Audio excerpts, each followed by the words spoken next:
Labdien, es esmu Aija, bērndārza Kukuram vadītāja, un šodien es jums pastāstīšu par tādu lietu kā par mobbingu bērndārzā. Bērndārzā. Kāpēc bērndārzā? Parasti taču dzird, kad skolā mums ir mobbings, skolā ir vardarbība, mēs esam kaut kādos topos tur iekļuvuši ar to, cik mobbinga pilna un vardarbības pilna ir skolas vide, un mēs par to runājam, un kāpēc ne bērndārzā? Tur jau tā problēma. Par to ir jāsāk runāt bērndārzā, jo skolā ir jau daudz par vēlu. Lai cīnītos ar mobbingu un vardarbību skolās, tas ir jāsāk darīt bērndārzā, jo citādi mēs lejam ūdeni tādā bišķietiņa caurā trauciņā, jo to trauciņu, to bērna pamatu mēs veidojam bērndārzā. Lūk, un te būtu jābūt tādai visaptverošai programmai valstī, nevis tikai atsevišķos dārziņos, kas ļoti entuziastiski to dara, bet koncentrēšanās uz bērna emocionālo audzināšanu, tam būtu jābūt prioritātei. Un tāpēc man ir uzsaukums audzinātājām, ka lūdzu liekam mierā tās entās darba lapas un laminētās kartiņas un printēšanas. Pirmkārt, daļa no viņām ir ļoti zemā kvalitātē, bet ne par to.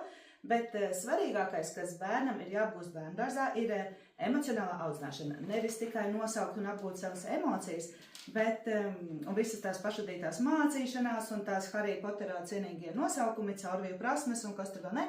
Bērnam dārziņā uzdevums ir mācīties sadzīvot kolektīvā. Mācīties saprast, ka ir citi bērni, cienīt citus, spēt klausīties, mācīties ievērot robežas, un tam nav nekas piemērotāks par brīvo spēli, kuras laikā bērni spēlējās, un par tādu mierīgu, pārliecinātu, pozitīvu vadību. Kad tad mēs sākam šo emocionālo audzināšanu? Mēs sākam no brīža, kad bērns sāk iet bērndārzā. Tas nozīmē ļoti agrīni, 1,5 gada vecumā, citreiz varbūt pat bišķiņa ātrāk. Un tieši šeit sākās šī mācīšanās. Un visi šie cīniņi par lāpstiņu rotaļlaukumā vai par mašīnīti, mans tavs, un tur atņemšu un tur iesatīšu papīri ar to lāpstiņu.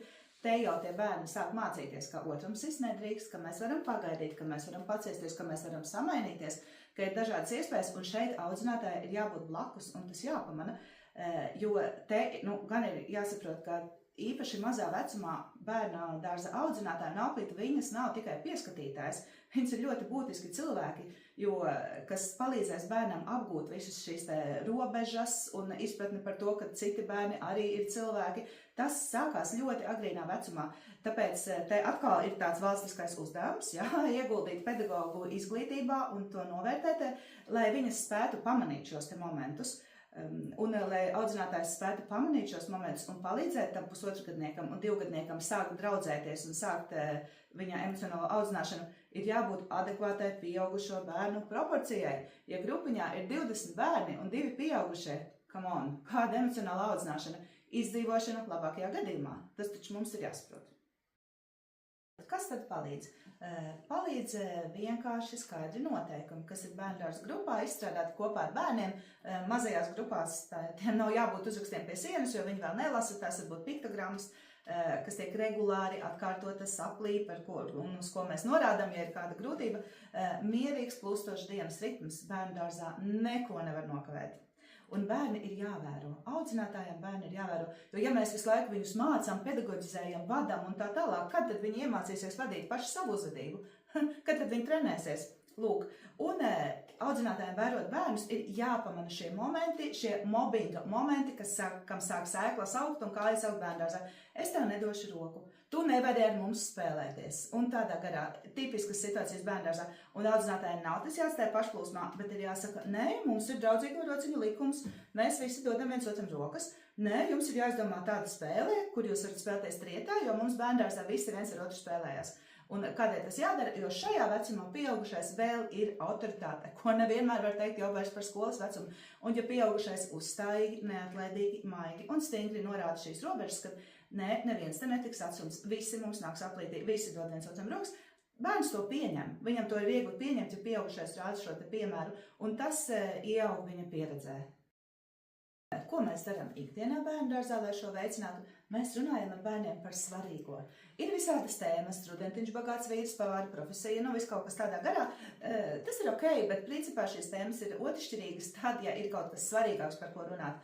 Un svarīgāks ir tas, kas notiek aplī, kas notika pirms apļa, ja Jānītis sakāvās ar Petrīti. Mēs runājam aplī par to, nevis par to rudentiņu. Rudentiņš pagaidīs, Jānīša un Petrīša konflikts nepagaidīs. Un mēs runājam ar bērniem, stāstam dažādus sociālos stāstīņus grupā, izspēlējam situācijas.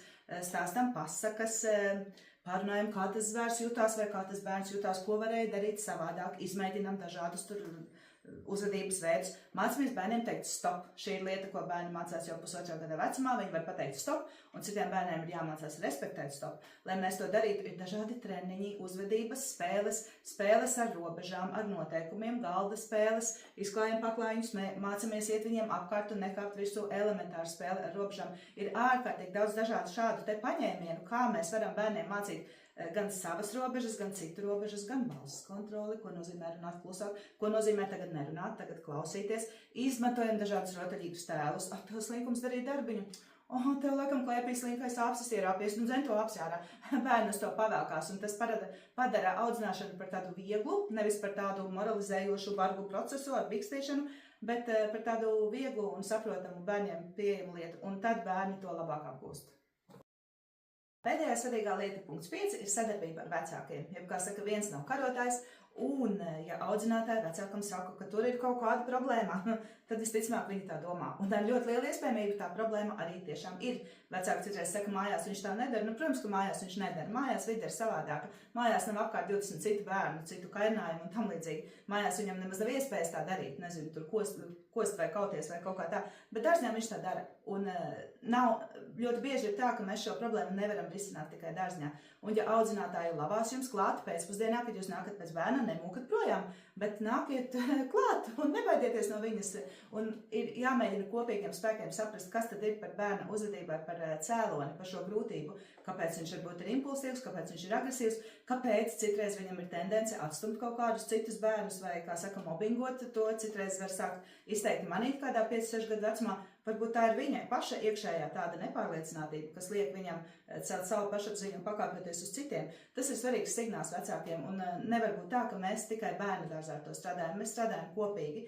Un, jā, viss šis sanāks tad, ja audzinātājs mīlēs savu darbiņu bērndārzā un vecāki darīs savu darbiņu mājās. Tas nozīmē mīlēs savus bērnus un audzinās arī domājot tieši par mobbingu un pieņemšanu.